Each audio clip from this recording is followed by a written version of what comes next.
যদি ভাবেন আপনি নিরাপদে আছেন তাহলে ভুলে আছেন। কেন বললাম জানেন? ফেসবুক আপনি চালাচ্ছেন, আপনার উপরে নজরদারি আছে। আর আপনি যদি মুসলিম হয়ে যান, কোনো কমেন্ট করে দেন, তাহলে তো খবরই আছে। ভারত স্বাধীনতা আন্দোলনে মুসলিম হিন্দু জৈন বৌদ্ধ অংশগ্রহণ করলো। ৭৫ বছর পরে হিন্দু মুসলিম কেন বিবাদ হলো? প্রশ্নের উত্তর দাও, জবাব চাই, জবাব দাও।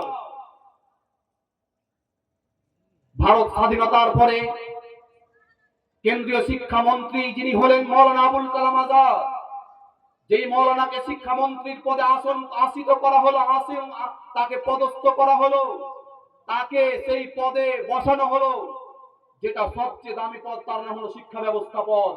এই শিক্ষা ব্যবস্থার পদে যদি একজন মৌলানা বসতে পারে, স্বাধীনতার পরে পরে এটাই প্রমাণ করে দেই মুসলমানরা পিছিয়ে ছিল না, মুসলমানরা সবচেয়ে আগিয়ে ছিল। দেশ স্বাধীনের জন্য জানটুকু দিয়ে দিব। 2 লক্ষ মুসলমান দেশ স্বাধীনতাতে জান দিয়েছে, প্রাণ দিয়েছে।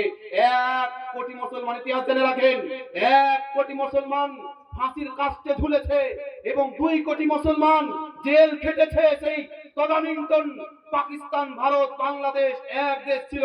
সেই সময়ে মুসলমানরা যদি 2 কোটি মুসলমান জেল খাটতে পারে, 2 লাখ মুসলমান ফাঁসির কাস্টে ঝুলে আত্মহত্যা করতে, ফাঁসির কাস্টে ঝুলে জীবন দিতে পারে দেশ স্বাধীনতার জন্য, ৭৫ বছর পরে আমাকে বলা হবে বাংলাদেশী, এটা সহ্য করার মানুষ আমি নয়। আজকে বাংলায় কথা বললে আমার স্বাধীনতা হরণ করা হবে কেন? টাকাতে লেখা আছে বাংলা, আর আমি বাংলায় কথা বললে বাংলাদেশী। তাহলে প্রথম আমার প্রশ্ন হলো, তাহলে ভারতের যতগুলি টাকা সব বাংলাদেশী টাকা, সব বাংলাদেশী টাকা। তুমি বাংলাদেশী টাকা ব্যবহার করো, তাতে তোমার চলে না।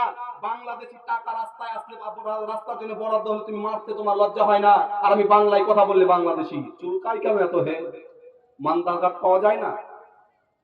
বলছিলাম মুসলমান, আমি আপনার স্বপ্নের দুঃখ এবং বুক ভরা ব্যথা নিয়ে কথা বলছি। ফিরে আসুন আমার দিকে, ফিরে আসুন আলেম ওলামার দিকে, ফিরে আসুন ইসলামের দিকে। কাদের পিছনে ছুটছেন? অসুখে পড়লে তারা 1000 টাকা ধার দেবে না, আপনাকে নিয়ে ব্যবহার করছে, তাদের কাজে আপনাকে ব্যবহার করছে। নাঙল চাষের সময়, হাল চাষের সময় যেমন বলদের গাড়ি আজ থেকে 20 বছর আগে আসতো, বলদ আসতো, এখন আসছে ট্রেক্টর, মিনি ট্রেক্টর।